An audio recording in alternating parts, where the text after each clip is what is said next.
आज पंडित दीनदयाल उपाध्याय जी के जन्म यानी उनकी जयंती के अवसर पर जो पंडित दीनदयाल उपाध्याय जी का सपना था कि समाज के अंतिम पंक्ति में बैठे हुए लोगों को भी कोई कष्ट नहीं हो, उनको भी जीने का अधिकार मिले, और वही सेवा परमो धर्मः, सेवा ही मानव जीवन का सबसे बड़ा मकसद है और मानव सेवा ही सबसे बड़ी पूजा है, सबसे बड़ी इबादत है।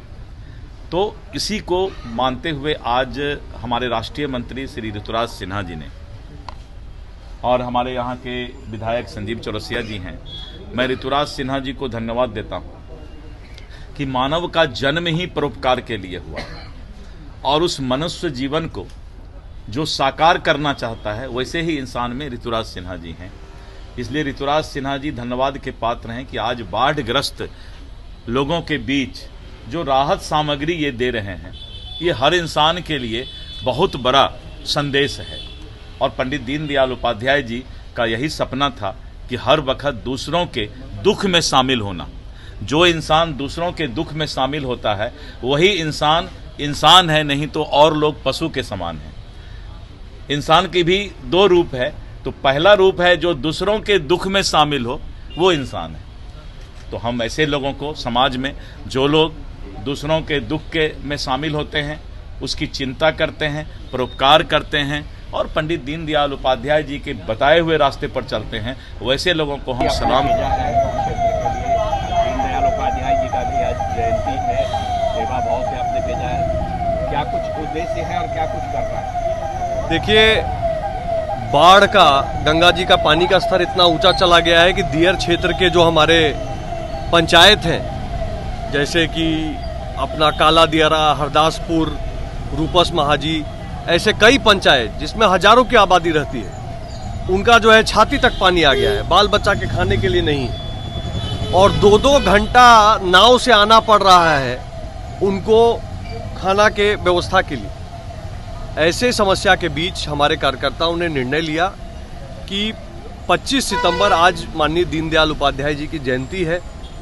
भारतीय जनता पार्टी के कार्यकर्ताओं के लिए एक बड़ा दिन है और ऐसे में दीनदयाल उपाध्याय जी का जो हमको प्रेरणा है, जो उनका मार्गदर्शन है, वो ये है कि गरीब गुरबा के दुख में उसके साथ खड़ा रहना। तो हमने संकल्प किया कि हम इन पंचायतों में बाढ़ राहत सामग्री जितना संभव हो उतना भेज पाएं और अगले 3 दिन तक ये कार्यक्रम चलेगा। आज हमारे प्रदेश अध्यक्ष जी ने इसको हरी झंडी दिखाई और सामग्री निकल चुकी है पहले पंचायत के लिए। कल परसों में 3 और पंचायतों में सामान जाएगा।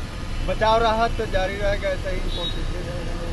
देखिए, हालांकि पानी उतरने की बात लोग कह रहे हैं, लेकिन जो परिवार अस्त व्यस्त हो गए हैं उनको तो अभी काफ़ी समय लगेगा नॉर्मलाइज होने में। तो एक छोटा सहयोग, बाढ़ राहत सामग्री, सूखा राशन, चूड़ा, गुड़, नमक, सत्तू, इन सब बेसिक चीज़ों की व्यवस्था करके हम लोग भेजने का काम कर रहे हैं और यथाशक्ति प्रयास जारी रहेंगे। देखिए, सरकार अपने स्तर पे जो काम कर रही है वो तो करती ही है, लेकिन समाज का भी एक दायित्व है। सामाजिक रूप से जो भी संस्था है, जो भी संगठन है, धार्मिक हो, सामाजिक हो, राजनीतिक हो, मैं तो सबसे अपील करूंगा कि आगे बढ़े और जनता का इस ऐसे ही तमाम खबरों के लिए आप सभी बने रहिए हमारे साथ और देखते रहिए बिहार उज्ज्वल न्यूज। अब तक हमारे YouTube चैनल को सब्सक्राइब नहीं किया है तो जल्दी से सब्सक्राइब कर लीजिए। फेसबुक पेज को भी फॉलो कीजिए। वीडियो पसंद आए तो खूब लाइक कीजिए, शेयर कीजिए, कमेंट कीजिए। वीडियो देखने के लिए आप सभी का धन्यवाद।